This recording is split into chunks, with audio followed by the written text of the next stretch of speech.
3 hours after the battle ended, Captain Lee Dong-hyun sat in the station's former command center, Bong lying peacefully at his feet. Outside the windows, the combined fleets of dozens of species floated in space, no longer enemies, but allies, united by a shared understanding of what really mattered. Ambassador Vextar sat across from him, his compound eyes dim with defeat. Commander Throck and scientist Quindal were nearby, all of them trying to understand how their perfect logical civilization had collapsed so quickly. The hegemony has ruled for 3,000 years, Vextar said quietly. We brought order to chaos. We eliminated inefficiency. We helped species evolve beyond primitive emotional dependencies. You enslaved them, Dr. Park Minji corrected from her seat at a nearby console. She was coordinating with the liberated species, helping them reorganize their fleets and plan for a future without hegemony control. We improved them, Quindal insisted, but his voice lacked conviction. We removed distractions that prevented advancement. We created a galaxy of logic and efficiency. Lieutenant Kim Sung-ho looked up from his reports. You created a galaxy of broken people who forgot how to care about anything except following orders. Engineer Choi Hiram was working with representatives from the freed species, analyzing the technology that had been hidden for decades. Look at this, she said, showing her tablet to the group. The Cathari didn't just preserve their ships, they improved them. Same with the Mordal, the Vectani, all of them. They've been advancing their technology in secret for generations. Impossible, Throck said. Client species cannot innovate. They lack the emotional drive necessary for creativity. That's where you're wrong, Hiram replied. They had plenty of emotional drive. They were motivated by loss, by anger, by hope, for revenge, by love for what they used to have and determination to get it back. Admiral Lisa Thompson entered the command center, still wearing her battle armor. Her face was grim, but satisfied. Final casualty reports are in. We lost 18 ships, the Alliance lost 34. The hegemony lost over 200 ships and this station. And the fleet that escaped? Dong-hyun asked, running for the core worlds. But they won't find safety there. Word is spreading. Every species the hegemony ever helped to evolve is rising up. It's the biggest rebellion in galactic history. Vextar's head drooped. How? How did emotional creatures defeat logic? How did primitive attachments overcome advanced technology? Dong-hyun reached down and scratched Bong's ears. The dog looked up at him with those calm, intelligent eyes, tail wagging slightly. Because you misunderstood what evolution really means. Explain. You think evolution means becoming cold and logical, getting rid of emotions, attachments, everything that makes life worth living. But that's not evolution, that's death. Minji leaned forward. Real evolution is about becoming more than you were while keeping what makes you who you are. Humans evolved with dogs. We became better because of our bond with them, not despite it. The same with every species you enslaved, Sung-ho added. The Cathari were innovative because they loved their companions. The Mordal were explorers because their pets gave them courage. The Vectani were artists because their animals inspired them to create beauty. Quindal was studying readings from a tablet, his scientific mind still trying to understand. But the resources, the inefficiency, caring for creatures that contribute nothing to advancement. Everything contributes, Hiram said. My cat at home doesn't contribute to engineering directly, but she contributes to me. She makes me happy, reduces my stress, gives me something to care about besides work. That makes me a better engineer. Cathari representative entered the command center. He was one of the maintenance workers who had helped the humans, but now he stood straight and proud instead of cowering. In his arms, he carried a small, furry creature with big eyes and soft fur. Commander Veltar gave me permission to retrieve this from our hidden sanctuary, he said in carefully pronounced English. Her name is Pip. She is descended from companions we saved before the hegemony took them away. The little creature looked around the room with curious eyes, unafraid despite being surrounded by aliens. When she saw Bong, she made a soft, chirping sound. Bong's ears perked up and his tail wagged. May I? The Cathari asked Dong-hyun. Of course. The alien knelt down and gently placed Pip on the floor near Bong. The dog sniffed carefully, then lay down so he was at the same level as the much smaller creature. Pip approached without fear, and soon they were lying next to each other peacefully. Vexitar stared at the scene. I don't understand. Different species, different evolutionary paths. Why do they interact peacefully? Because love recognizes love, Dongyun said simply. Loyalty recognizes loyalty. The bonds that connect us to our companions create bonds that connect us to each other. More representatives began arriving in the command center, Mordal, with small scaled creatures that rode on their shoulders. Vectani with winged companions that sang beautiful songs. Dozens of species, each one carrying or accompanied by the animals they had hidden from hegemony authorities for generations. This is why we fought, Admiral Thompson said, watching the reunion. Not for territory or resources or political advantage, for this. For the right to love something other than efficiency. Throck was silent for a long moment, watching the interactions between different species and their companions. Finally, he spoke. What happens now?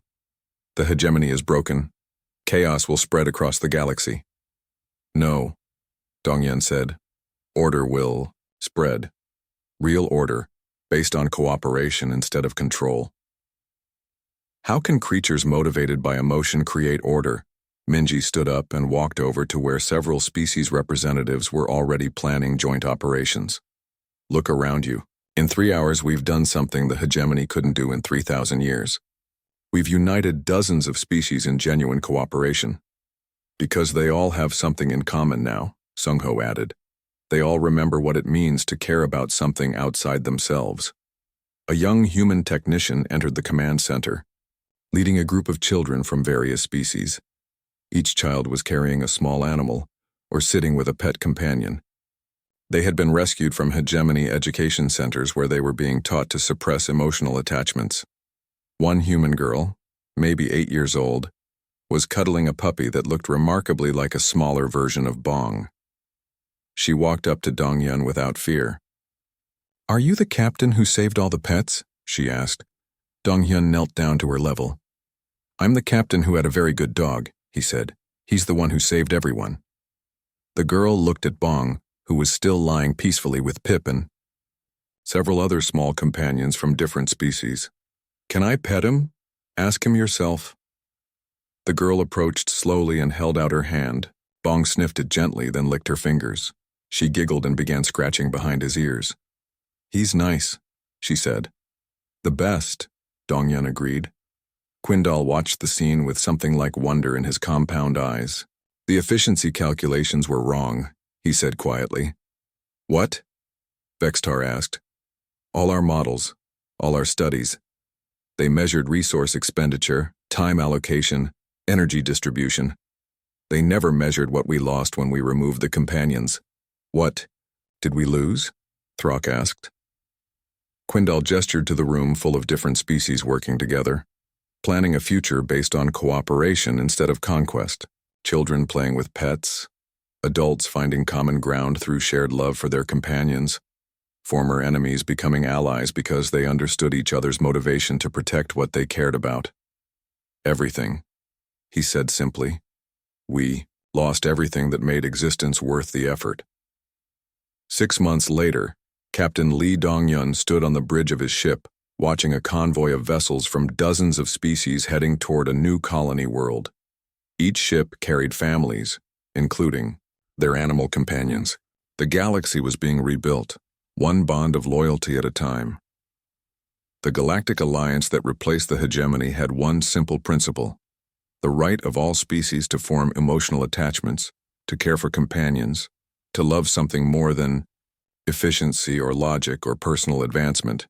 It wasn't a perfect system.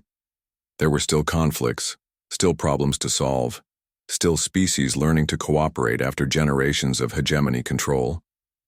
But it was built on something the hegemony had never understood: the strength that comes from having something worth protecting. Bong was older now, gray showing around his muzzle, but he still sat at Dongyun's feet during long voyages. Still, watched with those intelligent eyes, still provided the comfort that came from absolute, unconditional loyalty. "Sir," Sung-ho said from his station, "we're getting a transmission from the new colony. They want to thank us again for helping them establish the settlement." "Tell them they're welcome," Dong-hyun said, "and tell them to take good care of their companions." Through the view screen, he could see children from a dozen different species playing together in the ship's observation lounges, their pets running and flying and swimming alongside them. The future was being built by beings who understood that love wasn't weakness. It was the strongest force in the galaxy. Dong-hyun reached down and scratched Bong behind the ears. The dog's tail wagged, and for a moment, all was right with the universe. They had laughed at human pets. But they hadn't understood. The first human ship to decloak was massive. It appeared silently just 1,000 kilometers from the hegemony station, its weapons already charged and targeting systems locked onto the alien fleet. "This is Admiral Lisa Thompson of the Earth Defense Force." Her voice came through every communication channel on the station. "You have 5 minutes to release our people and their companion. After that, we consider this a hostile act against humanity." Captain Lee Dong-hyun smiled as he listened to the transmission. In the research laboratory, scientist Quindal was staring at the displays showing hundreds more human ships dropping out of hyperspace. "How?" the alien scientist clicked frantically. "Your fleet was scattered across your territory. Our intelligence showed no possibility of rapid response. Your intelligence was looking at the wrong things," Dr. Park Minji said from her position at the computer terminal. She had managed to access some of the station's external sensors. "You studied our military doctrine, our fleet positions, our normal response times. You didn't study what happens when someone threatens our dogs." Through the laboratory windows, they could see the hegemony fleet trying to organize a defense, but something was wrong with their formations. Ships were moving out of position, some weren't responding to orders, and several had gone completely dark. "What's happening to your fleet?" Lieutenant Kim Sung-ho asked. Quindal was working frantically at his own console. "Unknown. Multiple ships. Reporting system failures. Communication breakdowns. It makes no sense." Engineer Choi Hirim looked up from a maintenance panel she had been examining. "Actually, it makes perfect sense. Your client species do all the maintenance work on your ships, right? All those Cathari and other enslaved races you've been helping to evolve?" "Of course. Manual labor is beneath." Quindal stopped, his compound eyes widening. "They've been sabotaging your fleet," Hiram said simply. "Probably for years, waiting for the right moment. And when they saw humans refuse to give up their companion, when they remembered what they used to have before you took it away. More." Hegemony ships began reporting malfunctions. Power systems failing, weapons offline, navigation systems compromised. The perfect logical fleet was falling apart as the species they had enslaved finally found something worth rebelling for. "Impossible," Quindal insisted. "The client species are docile, compliant. They accepted the removal of their primitive attachments." "They accepted it because they had to," Minji said. "But they never forgot. And when they saw someone willing to fight for what you call primitive attachments, they remembered why those attachments matter." The station shuddered as human ships moved closer. Through the communication systems, they could hear the voices of individual ship captains, each one carrying the same message. "This is the destroyer faithful. We have children at home with pet rabbits. Battleship loyalty here. My crew wants to know if you've ever tried to separate a kid from their puppy. Heavy cruiser Guardian reporting. You messed with the wrong species." Admiral Thompson's voice came through again, calm but carrying an edge that made even Quindal shiver. "Hegemony forces, your time is up. Release our people now, or face the consequences." Ambassador Vextar's voice responded from the station's command center. "Admiral Thompson, you are outnumbered 4-1. Your emotional response to this situation will only result in the destruction of your fleet. Be logical. Withdraw now, and we may allow your species to join the hegemony under favorable terms." "Outnumbered?" Thompson's laugh came through the speakers. "Count again." More ships kept arriving. The human fleet was now over 2,000 vessels strong, and they kept coming. Fast attack ships, Heavy cruisers, battleships, and massive dreadnoughts that dwarfed anything in the hegemony fleet. Where did they all come from? Quindal demanded. Dongyun looked down at Bong, who was sitting calmly despite the chaos around them. Every human colony, every outpost, every ship in space. When word got out that someone was threatening to kill a dog to make a point about human evolution, they all came. For one animal? For the principle? Sung-ho corrected. For the idea that love and loyalty mean something. For the right to care about someone more than yourself. The battle began without warning. Human ships opened fire with weapons the hegemony had never seen before. Technologies they had kept hidden during the diplomatic talks. Energy beams that cut through alien armor like paper. Missiles that found their targets despite jamming. And shields that absorbed punishment that should have destroyed them. But it wasn't the technology that made the difference. It was the way the humans fought. The hegemony had expected logical, predictable tactics. Computer models had calculated probable human responses, optimal countermeasures, efficient ways to destroy the emotional species that couldn't think clearly in combat. Instead, they faced human crews who fought like they were protecting their families. Because they were. Captain Rodriguez here. My daughter has a pet hamster named Chester. Consider this message from Chester. Commander Kim reporting. My son raises guide dogs for the blind. This one's for him. Admiral Chen in the flagship. I have 3 cats at home. Nobody threatens the family. Each human ship fought with a coordination and determination that hegemony computers couldn't model. They took risks that made no logical sense but worked because they trusted each other absolutely. They made sacrifices that should have weakened them but instead made the whole fleet stronger. And throughout the battle, the sabotage from within the hegemony fleet continued. Enslaved species that had been forced to give up their own companions decades ago finally had their revenge. They disabled weapons, corrupted targeting systems, and in some cases took control of entire ships. This is impossible. Commander Throck's voice came from the station's command center. Client species don't rebel. They're conditioned to obey.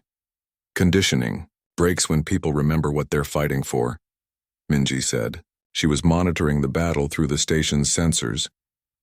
You took away their pets, their families, their emotional connections, but you couldn't take away their memories. The tide of battle turned quickly. Hegemony ships began surrendering, or fleeing as it became clear that their perfect logical fleet was no match for humans fighting to protect what they loved.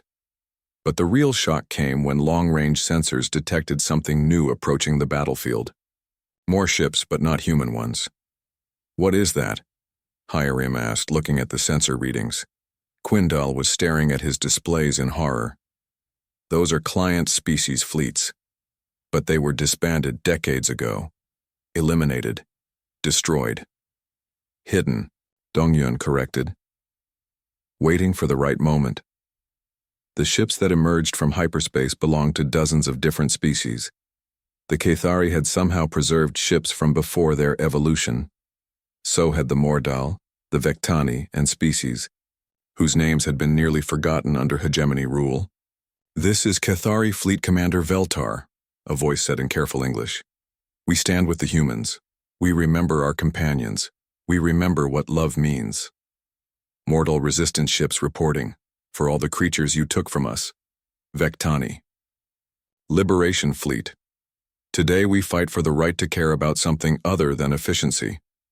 The hegemony fleet, already decimated by human weapons and internal sabotage, found itself surrounded by every species they had ever helped to evolve.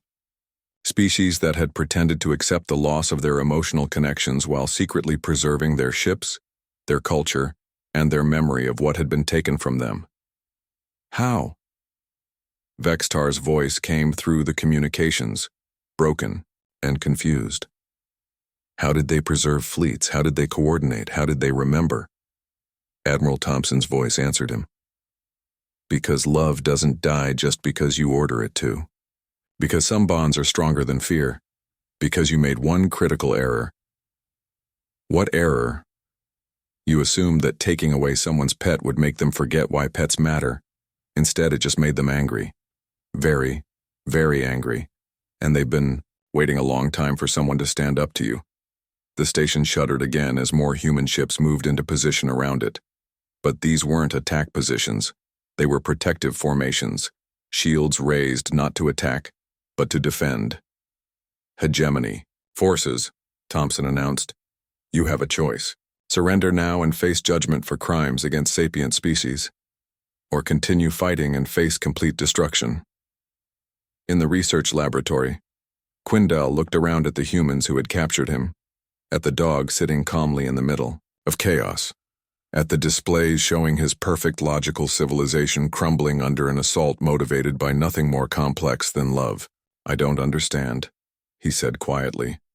Emotional attachments are inefficient. They waste resources. They make species weak.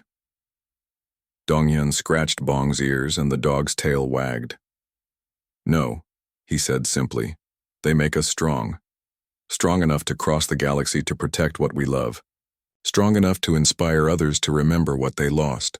Strong enough to bring down an empire built on the idea that caring about others is weakness.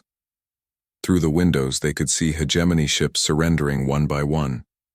The perfect, logical fleet was defeated by creatures who fought for no logical reason at all. They fought because someone had threatened their dog. 2 hours after the ultimatum, hegemony soldiers came for Bong. They entered the human quarters with weapons ready, expecting resistance. What they found was Captain Lee Dong-hyun sitting calmly on the floor, his hand resting on his dog's head. Bong looked up at the soldiers with alert but unafraid eyes. Human captain, the lead soldier said through his translator. Surrender the animal. Scientist Quindal requires it for study. Study? Dr. Park Minji asked. She was sitting nearby, her face pale but controlled. Behavioral analysis before termination, the soldier replied matter-of-factly. We must understand how the emotional attachment affects human psychology when severed. Dong-hyun stood slowly. The change in his posture was subtle, but unmistakable. Lieutenant Kim Sung-ho saw it immediately. The diplomatic captain was gone. In his place stood something else, something the aliens had never encountered before. You're not taking my dog, Dong-hyun said quietly. The lead soldier raised his weapon. Resistance will result in immediate pacification of all humans. Surrender the animal. No. The word hung in the air like a challenge. The soldiers moved closer, but something in Dong-hyun's stance made them hesitate. He wasn't showing fear or anger or any emotion they recognized. He was showing certainty. Captain, Engineer Choi Hyerim said softly, they have guns. Yes, they do. Dong-hyun's voice was calm. Bong, stay. The dog sat immediately, but his eyes never left the soldiers. Final warning, the lead soldier said. Surrender the animal or face consequences. I understand the consequences, Dong-hyun replied. Do you? Before the soldier could answer, the station's alarm system activated. Emergency lights flashed, and a voice announced something in the clicking hegemony language. The soldiers looked confused. This wasn't part of their plan. Then, the lights went out. In the darkness, things happened very quickly. The humans had spent their entire careers training for emergencies, for combat, for situations where survival depended on split-second decisions and absolute teamwork. The soldiers had spent their careers following orders and maintaining order. When the lights came back on 3 minutes later, the soldiers were unconscious on the floor, their weapons missing. The humans were gone. Intruder alert, Vextar's voice echoed through the station. Human prisoners have escaped. All units respond. Priority target is the animal. But the humans weren't trying to escape. They were moving deeper into the station, following routes mapped out by sympathetic Cathari workers. Their goal wasn't freedom. It was to get to the research levels before the aliens could hurt Bong somewhere else. Moving through maintenance corridors, the crew had transformed. The diplomatic mission was over. Now they were a military unit with a single objective: protect the pack. Checkpoint ahead, Sung-ho whispered, checking around a corner. 6 guards. Weapons? Hirim asked. Alien tech. Should work the same way as ours. Do it. They moved like they had trained for this their entire lives. No wasted motion, no unnecessary communication, no hesitation. In 30 seconds, the checkpoint was clear and they were moving again. Bong moved with them, silent and alert. The dog understood they were in danger, understood his pack was protecting him. He stayed close to Dongyun but didn't get in the way. Research. Level access, Minji reported, checking her stolen tablet. Heavy security, but there's a maintenance shaft that should get us close to the main lab. They climbed through narrow metal passages, following the path mapped out by their Cathari ally. Around them, they could hear the sounds of the station, mobilizing, hundreds of soldiers searching for 4 humans and 1 dog. Captain, Yerem said as they crawled through the shaft, what's the plan here? Even if we get Bong to safety, we're still trapped on this station with a whole fleet outside. One thing at a time, Dongyun replied. First we make sure they can't hurt him, then we deal with the rest. Sir, Sungho said carefully, you know they're monitoring all communications, right? Earth doesn't know what's happening here. No one's coming to help us. Good, Dongyun said, and there was something in his voice that made his crew look at him strangely. They reached the research level and found it in chaos. Scientists and technicians were running everywhere, preparing for the demonstration that would show the galaxy what happened to species that refused to evolve. Equipment was being set up, recording devices prepared, communication arrays activated to broadcast across known space. There, Minji pointed through a ventilation grate. Main laboratory. That's where they'll bring him. The lab was huge, filled, with the cold metal surfaces and bright lights that the hegemony preferred. At the center was a platform with restraints designed to hold various alien species. Around it, cameras and sensors waited to record every moment of the demonstration. Scientist Quindal was there, checking his equipment. The timing must be perfect, they could hear him saying. Other species must see the psychological breakdown that occurs when primitive emotional attachments are severed. This will be a valuable lesson in evolutionary necessity. Sick, Hiram muttered. Focus, Donghyun said. We need to get down there before they bring in more security. They dropped into the lab as quietly as possible, but Quindal's compound eyes caught the movement immediately. Impossible, he clicked. How did you escape? Guards. Guards are busy, Sungho said, pointing his stolen weapon at the scientist. Sit down. You cannot stop this, Quindal said, but he sat. The demonstration will proceed. Your emotional attachment will be severed. Other species will learn the price of refusing evolution. You still don't get it, Dongyun said. He was checking the lab's communication equipment. You think this is about 1 dog. You think breaking our hearts will break our spirit. Will it not? Quindal asked with genuine curiosity. Our studies of other species show that severing emotional bonds produces immediate compliance. They become docile, productive, useful. Your studies are incomplete, Minji said. She was working at a computer terminal trying to access the station's systems. In what way? Donghyun looked at the alien scientist. You've studied species that gave up when their companions were threatened. You've never studied what happens when they fight back. Alarms started sounding throughout the station. Different alarms this time with an urgent tone that made even Quindal look nervous. What is that? Hiram asked. Minji looked up from the computer terminal, her face pale. Long-range sensors are detecting incoming ships. A lot of them. Impossible, Quindal said. Your government cannot respond so quickly. Our intelligence shows Earth's fleet would require weeks to reach this location. Your intelligence is wrong, Dongyun said simply. Through the lab's windows, they could see the hegemony fleet beginning to reposition. The perfect formation was breaking up as ships moved to face a new threat approaching from hyperspace. How? Quindal demanded. How could your species respond so quickly? Dongyun looked down at Bong, who was sitting calmly despite all the chaos around them.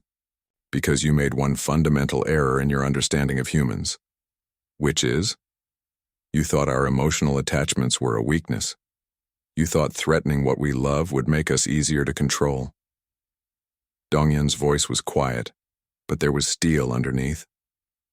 You didn't realize that threatening what we love makes us the most dangerous thing in the galaxy. The incoming ships began dropping out of hyperspace. Dozens of them, then hundreds, then thousands.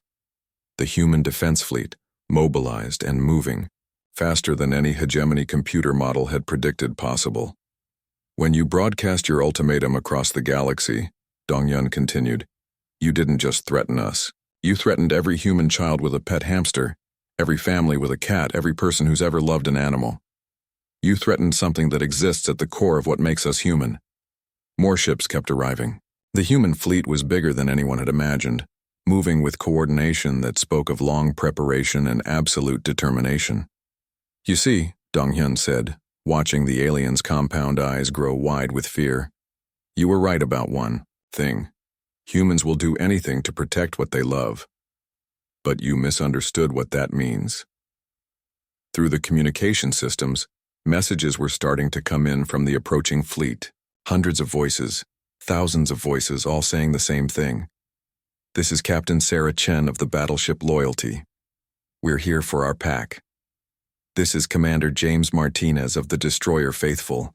Nobody threatens our companions. This is Admiral Lisa Thompson of the Dreadnought Guardian. You picked the wrong species to mess with. Quindal was staring at the displays showing the massive human fleet. This is impossible. No species mobilizes this quickly for emotional reasons. You still don't understand, Donghyun said, scratching. Bong behind the ears. The dog's tail wagged, sensing that help had arrived. What don't I understand? We're not here because we're emotional. We're here because we're human. And humans protect their pack. The battle was about to begin. The next morning came too soon. Captain Lee Donghyun woke up to find Bong already alert, sitting by the door with his ears up. The dog knew something bad was coming.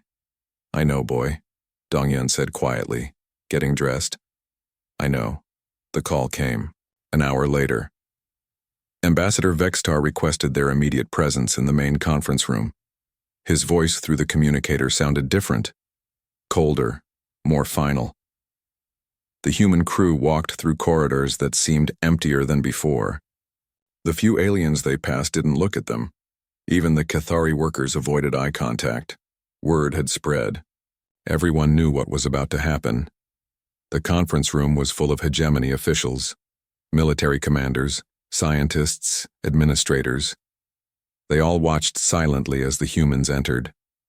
Bong stayed close to Donghyun's side, moving with the careful alertness of an animal that sensed danger. Please sit, Vextar said. His translator made his voice sound polite, but there was something hard underneath. They sat around the cold metal table. Through the large windows they could see the hegemony fleet. Hundreds of ships now arranged in perfect formation around the station. The message was clear. We have enjoyed learning about human culture, Vextar began. Your species shows promise. Technological capability, innovation, determination, these are valuable traits. Thank you, Donghyun replied carefully. However, Commander Throck continued, we have also observed concerning elements. Emotional thinking, wasteful resource allocation, primitive attachments that prevent proper evolution. Scientist Quindal gestured toward Bong. Your insistence on bringing this animal demonstrates the problem perfectly. You allocate space, food, attention, and emotional energy to a creature that contributes nothing to advancement. This inefficiency will hold back your entire species.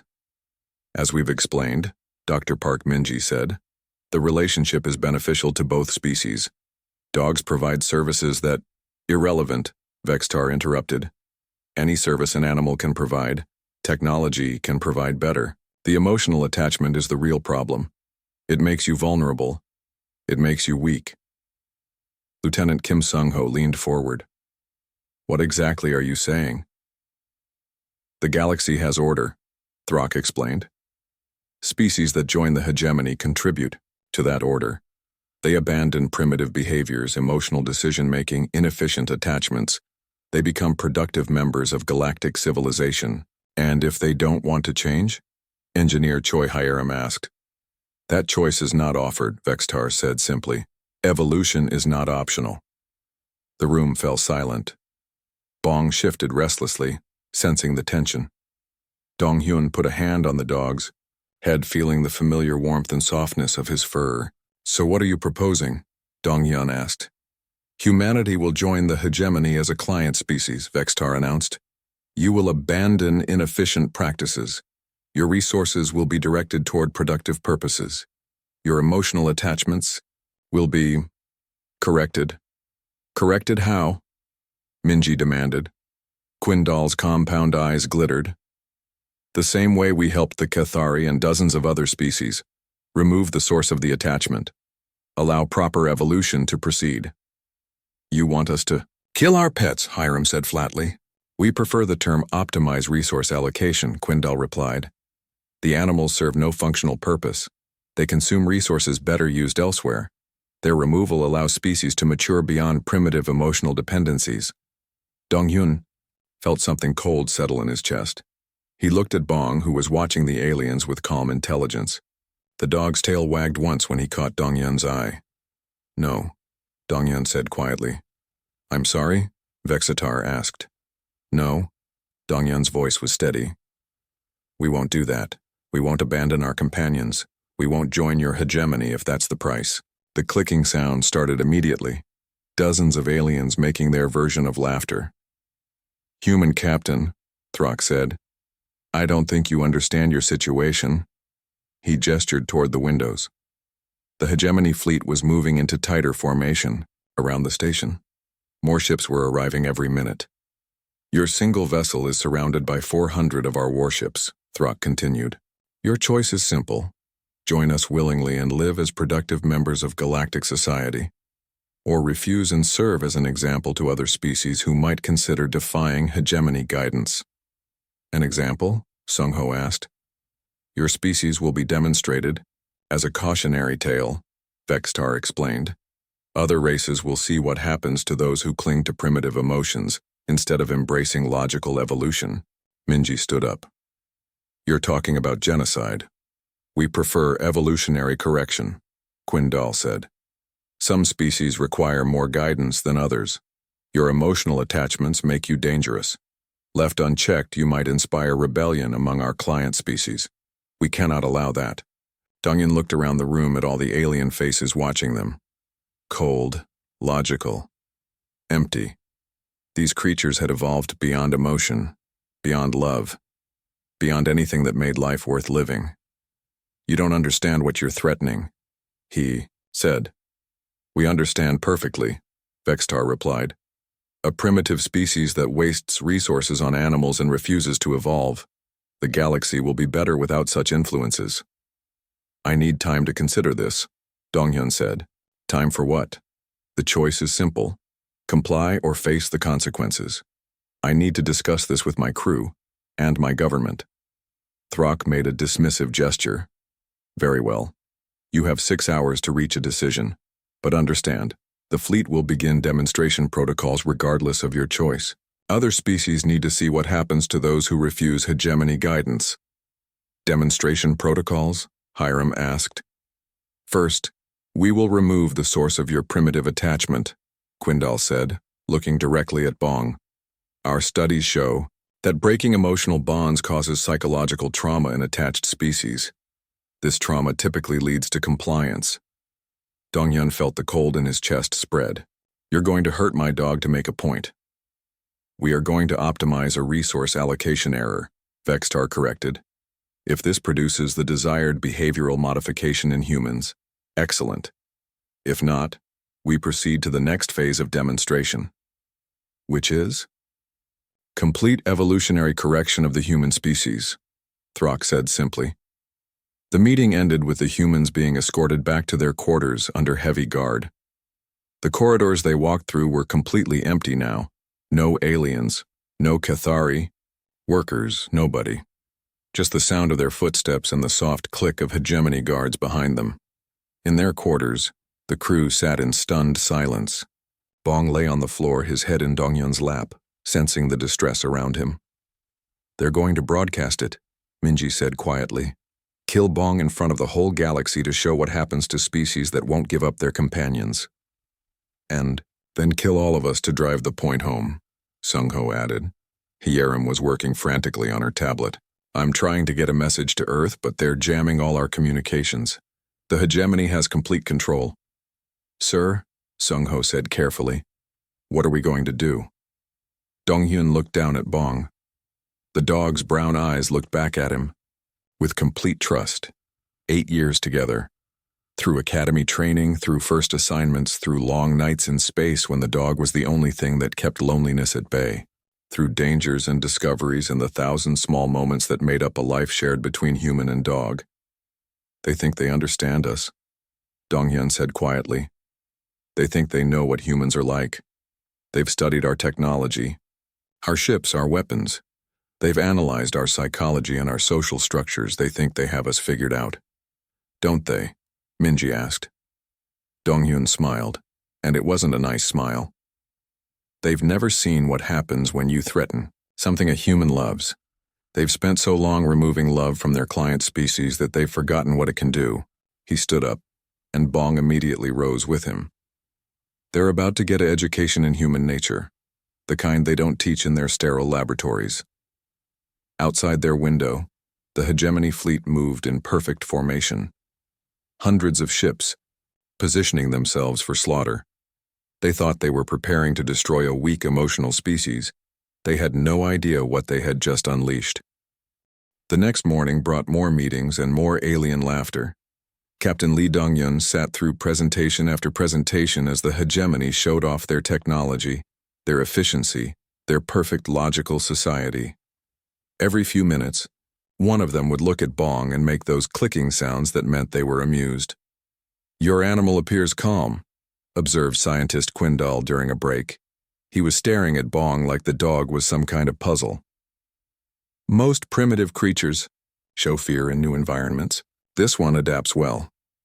"Dogs are smart," Dr. Park Minji said. "They read situations, understand social dynamics, respond to their human's emotional state. Bong knows we're safe, so he's comfortable." "Interesting," Quindal clicked. "So it responds to your emotions rather than thinking for itself. This proves our point about dependency. You make decisions for the creature. It cannot survive without you." Lieutenant Kim Sung-ho looked up from his tablet. "That works both ways. Humans and dogs take care of each other." "How can an animal take care of a being with superior intelligence?" Commander Throck asked. He had joined the conversation, bringing more of his military bearing with him. "What can it possibly offer that technology cannot provide better?" Before anyone could answer, an alarm sounded softly through the station. All the hegemony aliens immediately stopped what they were doing and stood perfectly still. After a moment, they relaxed. "What was that?" Engineer Choi Hiram asked. "Routine patrol alert," Vextar said smoothly. "Our ships conduct regular sweeps of this sector. Very normal." But Sung-ho noticed something. He had been watching the displays showing ship movements around the station. That wasn't a patrol alert. More ships had just arrived. A lot more ships. During lunch, the humans sat together at a table while the aliens observed them from across the room. The food was strange but edible. Bong lay quietly under the table, occasionally accepting small pieces of meat from Donghyun's plate. "Sir," Sung-ho said quietly, "I've been counting ships. When we arrived yesterday, there were maybe 20 hegemony vessels around the station. Now there are over 60. 60? Hiram put down her fork. "That's not a patrol." "I asked about it," Minji said. "They said it was routine security for important diplomatic meetings. But the way they said it—" "What about it?" Donghyun asked. They seemed too prepared with the answer, like they expected the question. Donghyun reached down and scratched Bong's ears. The dog looked up at him with those calm, intelligent eyes. Dogs always knew when something was wrong before humans did.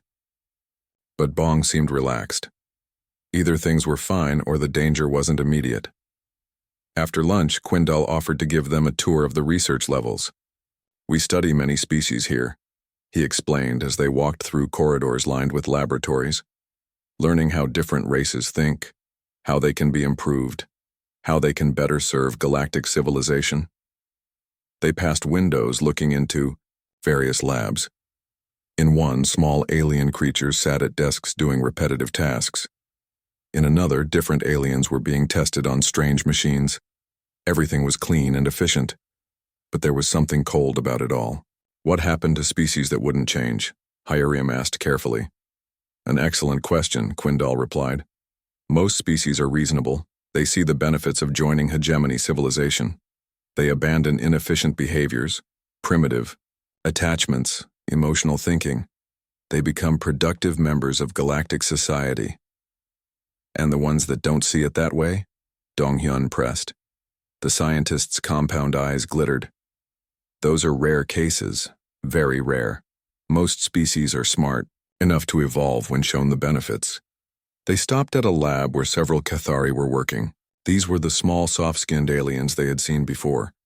They moved quickly and didn't make eye contact with anyone. The Cathari are a success story, Quindal said proudly. When we first encountered them, they were primitives. They had emotional attachments to small creatures, much like your pet situation. They wasted enormous resources caring for beings that contributed nothing to their society. What happened to those creatures, Minji asked. Removed, of course. The Cathari protested at first, but they adapted. Look how efficient they are now. They work 18 hours a day without complaint. Much better than their previous emotional lifestyle. One of the Cathari looked up briefly. Just for a second, his big eyes met Donghyun's. There was something desperate in that look, something that spoke of terrible loss. Then he quickly looked away and went back to work. Fascinating, Donghyun said carefully. And they're happy with this change? Happiness is irrelevant, Quindal replied. They are productive. They serve the greater good. They have evolved beyond primitive emotional needs.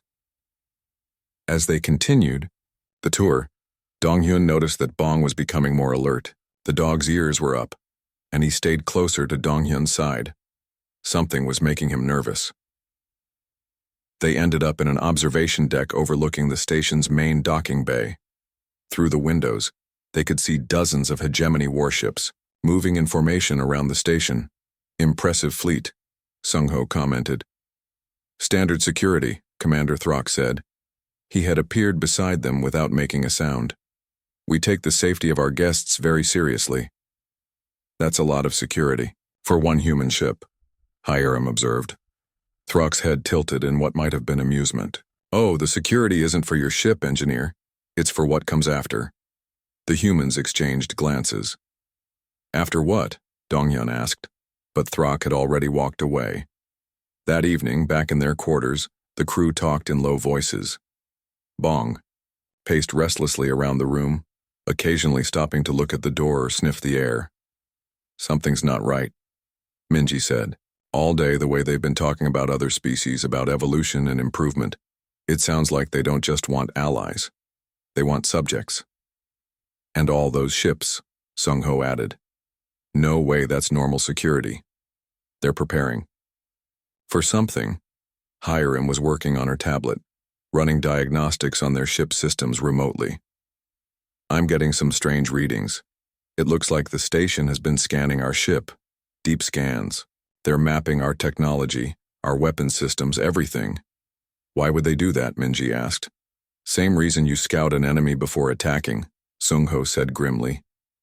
Donghyun sat down on the floor next to Bong. The dog immediately came over and pressed against his side. Easy, boy, he said softly. I know something's wrong, too. There was a soft knock at the door. Everyone tensed. Come in, Donghyun called. The door opened slightly, and one of the Cathari maintenance workers slipped inside. He looked terrified, constantly checking over his shoulder. Human captain, he whispered in broken English. Must warn. Danger comes. What danger? Donghyun asked gently. Hegemony. They not want alliance. They want control. Tomorrow they give you choice. Join or... He made a gesture across his throat. How do you know this? Minji asked. We clean their rooms. We hear them talk. They say humans too dangerous to leave free. Your bond with animal. It reminds others of what they lost. They fear rebellion. The little alien looked at Bong with wonder and sadness. We had companions once, small, soft creatures that loved us. Hegemony took them away, said they made us weak, but without them, we are not ourselves anymore. He reached out slowly toward Bong. The dog sniffed his hand, then gently licked his fingers. The Cathari's eyes filled with what looked like tears. "They will take your companion first," he whispered. "Break human spirit. Then you will be like us. Empty." "Thank you for warning us," Dongyun said. The alien nodded and slipped back out the door as quietly as he had come. The room was silent for a long moment. Then Hiram spoke. "So what do we do?" Dongyun looked down at Bong, who was now sitting alertly, as if he understood every word. "We prepare," he said quietly, "and we hope they don't understand what they're messing with." Outside their window, more ships continued to arrive. The trap was closing, but the aliens had made one crucial mistake. They thought humans were weak because they loved their pets. They were about to learn how wrong they were. Captain Lee Dongyun stood at the window of his ship, watching the massive alien station grow larger on the screen. The station was huge, bigger than any city on Earth. It looked like a giant metal flower with arms reaching out in all directions. Lights blinked across its surface like stars. "Captain, we're getting close," said Lieutenant Kim Sungo from his seat. His voice was calm, but Dong-hyun could hear the worry underneath. This was humanity's first big meeting with the aliens who ruled most of the galaxy. Everything had to go right. "Good. Are we ready?" Dong-hyun asked. Dr. Park Minji looked up from her tablet. "All the gifts are ready. The cultural information is loaded. I think we're as ready as we can be." Engineer Choi Hiram turned from her control panel. "The ship is running perfect.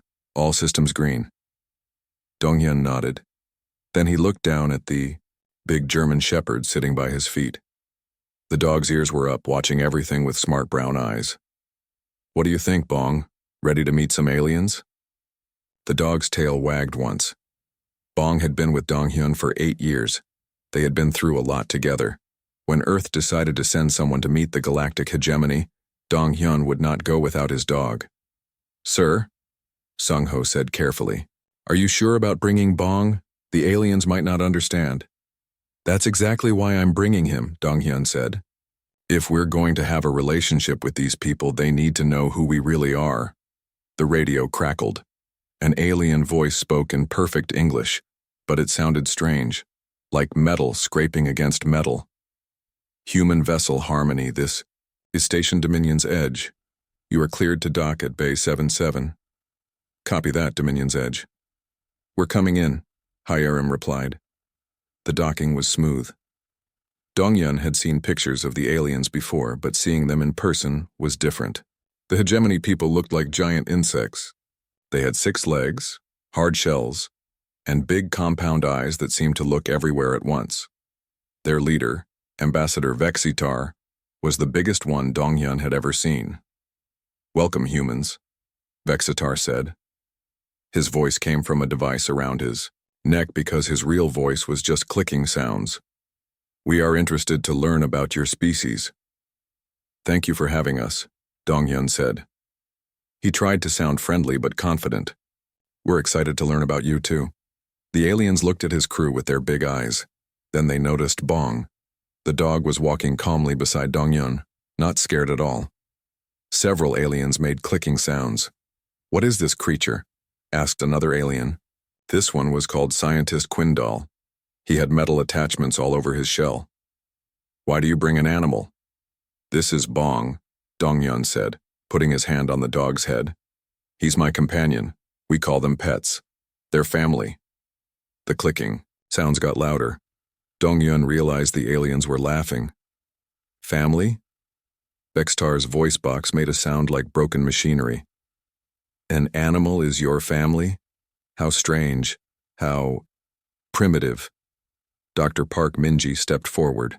"Actually, the relationship between humans and dogs goes back thousands of years. We evolved together. They help us hunt, guard our homes, and provide companionship. The bond is very deep." "Bond?"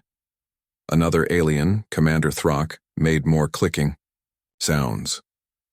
"You waste resources on creatures that cannot think, cannot contribute to advancement, cannot even speak. This explains much about human development." Bong sat down and looked at the aliens calmly. He seemed more interested than afraid. His tail wagged slightly when he looked back at Dong-hyun. "I do not understand," Quindal said. "You traveled across space. You built ships. You have technology. But you still cling to animals like children with toys." "They're not toys," Hiram said quietly. "They're partners." This made the aliens click even louder. Vextar moved closer to Dong-hyun, his 6 legs making soft clicking sounds on the floor. "Human captain in the galaxy, successful species evolve beyond such dependencies. They use logic, not emotion. They improve themselves through technology, not through attachment to beasts." "Maybe that's where we're different," Dong-hyun said. He kept his voice even. "We don't see it as dependency. We see it as loyalty." "Loyalty to a creature that cannot understand complex thought?" Throck asked. "This is inefficient, wasteful, a sign of evolutionary weakness." Minji tried again. "The relationship isn't one-sided. Dogs are incredibly smart in ways that complement human abilities. They can smell things we can't, hear things we can't, sense danger before we do. Throughout our history, they've saved countless human lives. And in return, you feed them, shelter them, use space on your ships for them," Quindal said. "Space that could be used for weapons, for supplies, for technology. Do you see how this holds back your development?" Sungho stepped forward. "With respect, Ambassador, our development brought us here. Our ships, our technology, our society, all built by people who had dogs, cats, birds, and other companions." "Curious," Vextar said. "Perhaps these emotional attachments did not slow you as much as they should have. But they will. Evolution demands efficiency. The galaxy demands logic. Successful species abandon such primitive connections." They walked through the station as they talked. It was clean and efficient, all metal, and bright lights. Everything looked the same. There were no decorations, no personal items, nothing that showed individual personality. Other aliens moved through the corridors, but they barely looked at each other. "Your station is impressive," Dong-hyun said politely. "Function over form," Vextar replied. "Every surface serves a purpose. Every design choice maximizes efficiency. This is what evolution toward perfection looks like." They passed a group of different aliens. These ones looked scared and moved quickly out of the way. They were smaller, with soft skin and big eyes. One of them looked at Bong with something like wonder. "Those are Cathari," Throck said dismissively. "A client species. They serve the hegemony now. Much more useful than they were before." "Before?" Minji asked. "They used to have attachments like yours," Quindal explained. "Small creatures they kept as companions. Very inefficient. We helped them evolve beyond such needs." Dong-hyun noticed how the Cathari looked away quickly when the hegemony aliens spoke. There was something sad in their big eyes. They reached a large room with a table. The meeting was formal, but the message was clear. The aliens thought humans were interesting but backward. They kept pointing to Bong as proof that humans weren't ready to join galactic civilization. "Perhaps," Vextar said as the meeting ended, "humans will learn to advance beyond these emotional dependencies. Until then, we will watch with interest." That night in their guest quarters, the human crew talked quietly. "They really don't get it," Hiram said, scratching behind Bong's ears. The dog leaned into her touch, tail wagging. "They think love makes us weak," Minji agreed. "They can't understand that it makes us stronger." Sungho was looking out the window, at the alien ships surrounding the station. There were a lot of them. "I don't like this place," he said. "Something feels wrong." Dong-hyun sat on the floor next to Bong. The dog immediately came over and put his head on Dong-hyun's lap. "They see this as weakness," he said, stroking Bong's fur. "They have no idea what they're looking at." "What do you mean?" Minji asked. "They see a human who wastes resources on an animal. They don't see a human who has something worth protecting. They don't understand what humans do when something threatens what we love." Bong looked up at him with those smart brown eyes, and Dong-hyun smiled. "Let's hope they don't have to learn." But as he looked out at all those alien ships, Dong-hyun had a feeling they might find out soon enough. The aliens laughed at human pets, but they had no idea what they were really laughing at. They had no idea what sleeping giant they might wake up if they pushed too hard. Outside, the stars were cold and distant, just like their hosts.